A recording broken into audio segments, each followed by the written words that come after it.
Feel your feelings, my friend, because what you don't express becomes the ceiling, the boundary, the limits of the life, the business, the relationship that you live in.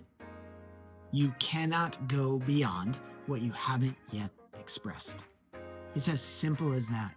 And yes, I understand that you've probably heard something like this before. I do, I get it. And until we really start living this and practicing it, we will keep bumping up against these limits that we don't understand, all because we are holding on to things inside of ourselves that prevent us from being able to go beyond. And the second those things come up and out, which by the way gets to be quick and easy, the second those things come up and out, it gets to change. Your life gets to change. Your business changes, your relationships change, just by virtue of letting this energy move, letting it come up and out. And I'm going to share with you in just a little bit a really simple technique. It takes a couple minutes to do. You could teach it to a child. I've taught it to my children. That if you practice it just a little bit every day, 3-4 minutes every day, you will get adept at allowing this energy to just come up and out rather than holding it in. You will feel loads better. That's already a win, honestly, just feeling better, feeling at peace with yourself, feeling calm, feeling joyful as a baseline. Just that, you've already won. And that baseline then becomes the foundation upon which you can build whatever it is you've been trying so hard to build. So you got to feel your feelings. There is no way around that. And I want to teach you to do this in a way that will, A, be quick and easy, B, will not be you reliving trauma in your life and just going through it over and over again from the past. We don't need to do it. Not like that. And if you do this and you apply it, you will get incredible results. You'll get them quickly. Now, I'm going to go into why, but you're going to have to trust me for a sec. So please stay tuned. Please watch all of this all the way through. Because if you're willing to change just a tiny bit, if you're willing to let some of this go, some of this heaviness you've been holding, some of you for decades, life gets to be so sweet and so much better, I promise. This technique has changed my life and my business tremendously. And it's changed the lives and the businesses of almost every client I've ever worked with. Not through effort, not through will, not through pushing. Honestly, it's through surrender. It takes surrender to do what we're going to do here. And if you're willing to surrender and let go and go into the unknown, amazing stuff gets to happen. And I'll be frank with you, this is the thing my clients resist doing the most, which is ironic because it's actually the easiest thing anyone could do, and it yields the quickest results. So I want to lay it out like this. We walk through life having different experiences, different events occur. And all of these experiences leave like an impression. Everything is energy, including the experiences we have, and those energies interact with who we are. They are meant to just move right through us, up and out. That's it. Leave without a trace. And because we desire safety, because we try to control things to create predictable results, we have this psyche, we have this mind that holds on to some of this stuff. It believes it needs to. And I'm not going to go into the entire psychology of how all this stuff works. You can read about that in so many different places. What I am going to say is that instead of just walking through life, having experiences, feeling what we need to, letting it go and moving on, we walk through life, life interacts with us in these energetic impressions, and we clamp down on them. We hold them inside. And then these things that we hold inside, we then protect. We either avoid them, we tell stories about it, but we build up this whole life around us in order to not experience and then release this thing that we're holding inside.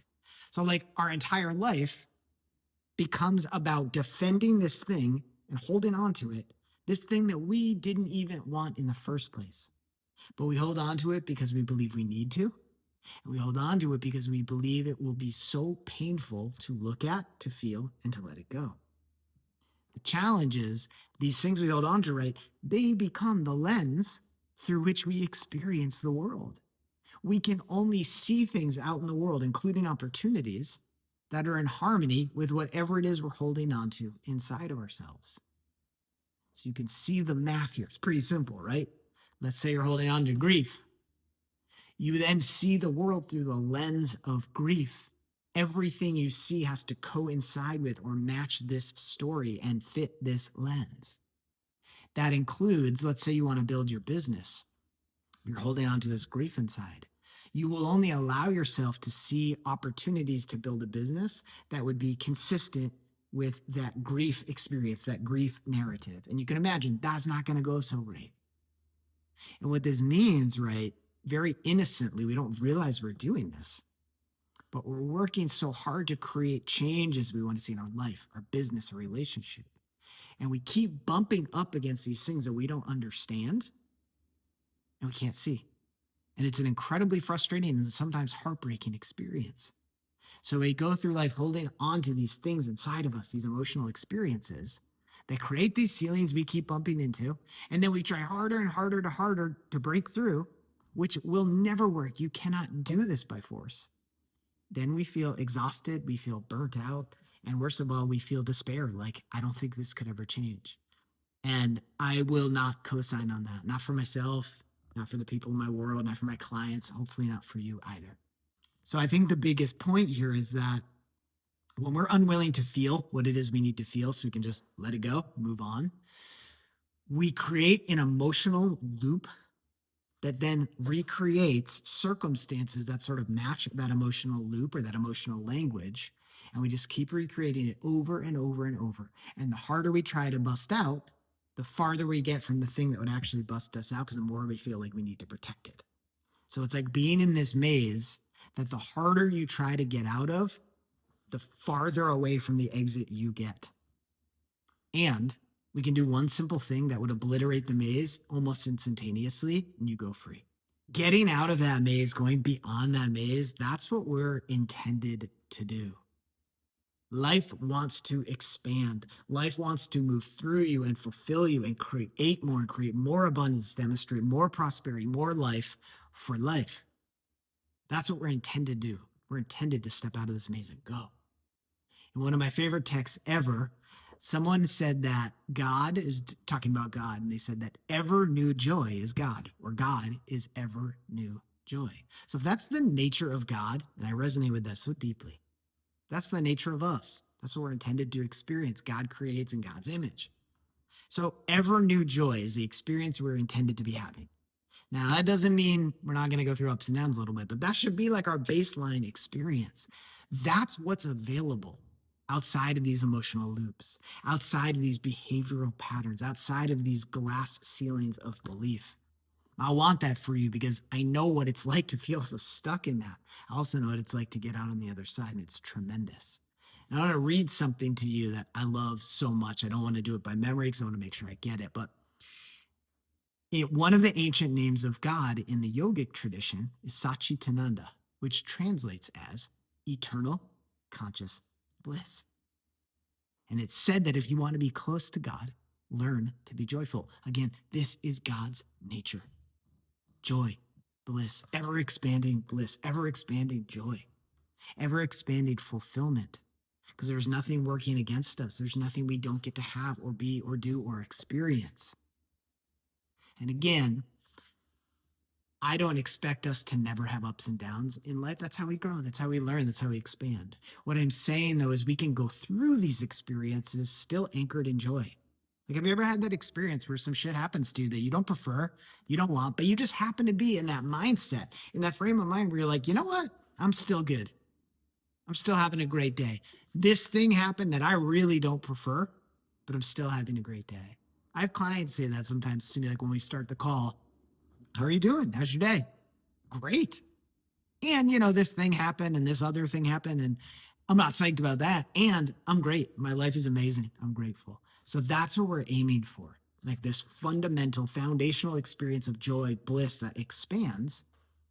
And we get to hold that. We still get to live in that even when we go through the ups and downs. All right. I want to be clear here before we move on to this technique. When I say like feel your feelings, express your emotions, let them go, I want to be clear on first what I don't mean. I don't mean opening up this Pandora's box of emotion that is going to be so out of control and so uncomfortable, and you're just going to be a crying, shriveled up emotional mess the rest of your life. I don't mean that. I do not mean reliving our past traumas and pain to get in touch with the feeling and having to dwell there and live in this miserable emotional experience. I do not mean that. I do not mean living in this very sort of touchy feely experience where everything's, how am I feeling about this? How, and being oh so sensitive and careful. I don't mean that. I do not mean any of that. Okay. That's not appealing. And I don't even think it's effective, most importantly. What I do mean is this: no longer repressing what we're feeling, no longer trying to do more or hustle harder to not experience the thing that we're already experiencing. And it would look like this. Honestly, it's very, very simple. Getting still enough to no longer avoid this thing, getting quiet enough in our mind that we're not even trying to understand it or intellectualize it or analyze it, getting still and quiet enough to just watch it. Let's say it's sadness. That's what sadness feels like. How interesting. You putting it under the microscope of your refined awareness, that's the first step. And when you do that, and there's no more resistance, trying to get it to go away, making it wrong, trying to understand it instead of experience it, when that resistance is gone, something miraculous happens. Your nervous system just knows what to do to flush that thing out. If you ever watch an animal do this, like if you ever watch like a chipmunk almost get hit by a car, it freezes and they realize it's alive and it's like, and it like does this little shaky thing and then it takes off. That, as far as we know, is its nervous system just going like, expel the dread, expel the terror, we're safe, we're good, let's go find some food. Our nervous system knows how to do the same thing, but it can't do that when we're in resistance. There needs to be some spaciousness, some openness. So when I say feel the feelings, honestly, all I mean is this: getting quiet and still enough to let that thing come up. And when it does, your nervous system will do whatever it does. It will cry, it will yell, it'll writhe around, it might laugh. I have no idea. Everyone's different. You might yawn. I yawn sometimes. And if you just let that happen without thinking about it, without telling a story about what it means about you or thinking about an old situation, you just allow it to happen. That is your nervous system feeling it and releasing it. And you go through waves and waves of this. And yes, it can be a little painful because you're coming face to face with the thing. And I'll tell you this: the pain mostly comes from the story we habitually tell about that thing, about that experience, about that emotion. When you take the story away, let's just take sadness. Yeah, it can be a constriction a little bit in your chest. It can feel like a heaviness in your lungs. Okay. The suffering, the pain comes from thinking about why your sadness. Oh my God, she left me and I'll be alone forever. Oh my God, I lost that person. Oh my God, I fucked that situation up so bad and I don't think it'll ever come back. That's what's painful. But actually experiencing sadness, I'm not saying it's the most comfortable thing, but it's bearable, it's manageable. It's so much less painful than thinking about the thing. So that's what I do mean, and that's what it looks like to feel your feelings. To let this stuff come up and out, let your nervous system do what it does best, and get it gone.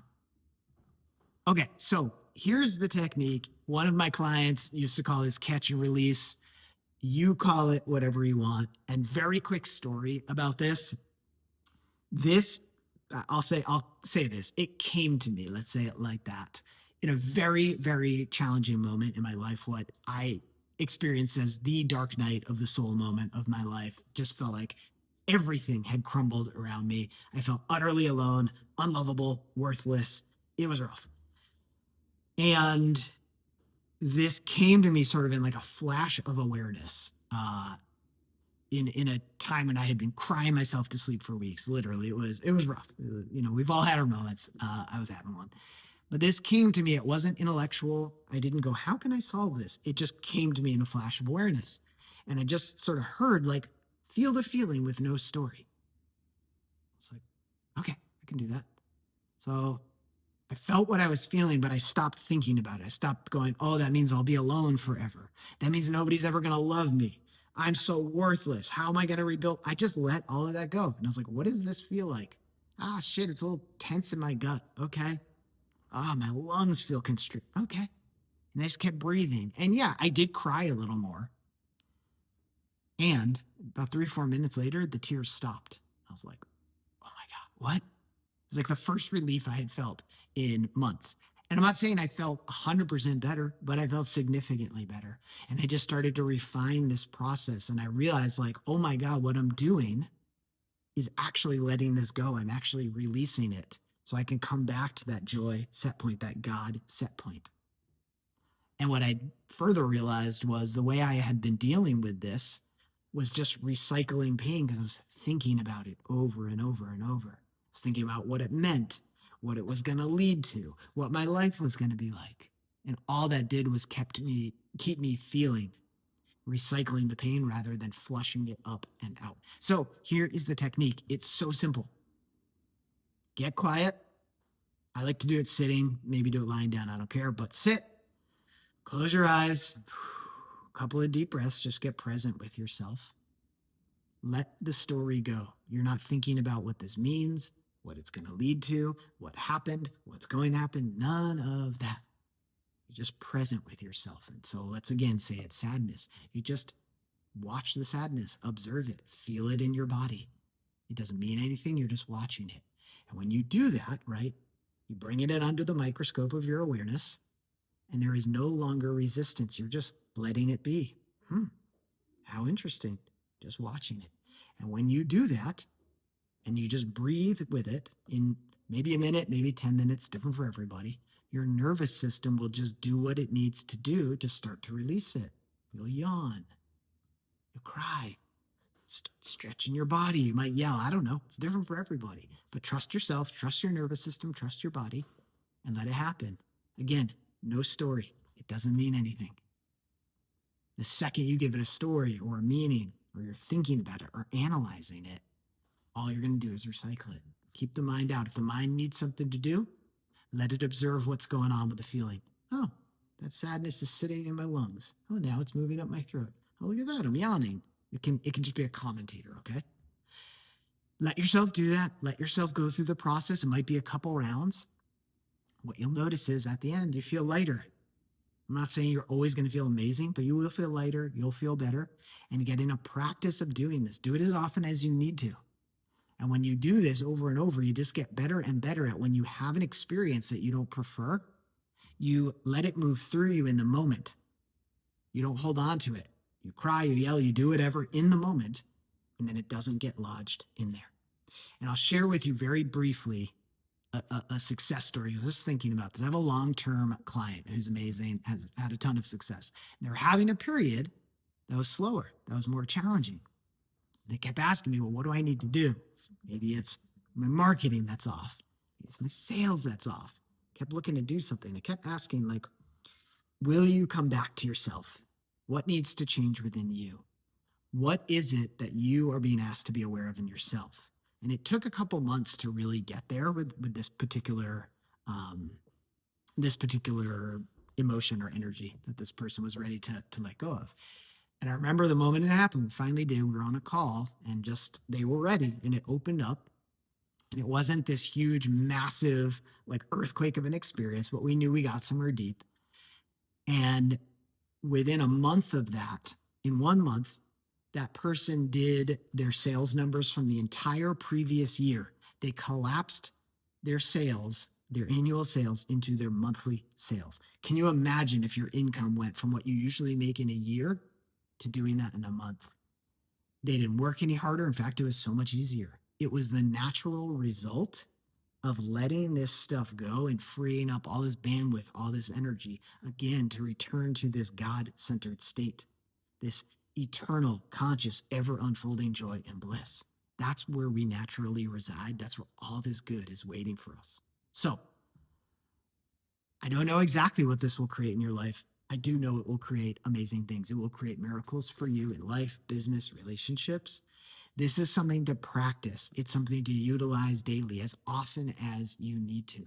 When you get adept, when you become masterful at what I'm calling feeling your feelings, but we could just as easily call releasing things you don't need to hold on to, life starts to move in like these tremendous, seemingly magical ways. But this is honestly just you freeing up all this energy that you've been using to hold stuff in and moving along the path God or life or the universe has designed for you. So please practice. I'd be very curious to hear how it goes for you and what you create. All right, wishing you the best. Lots of love.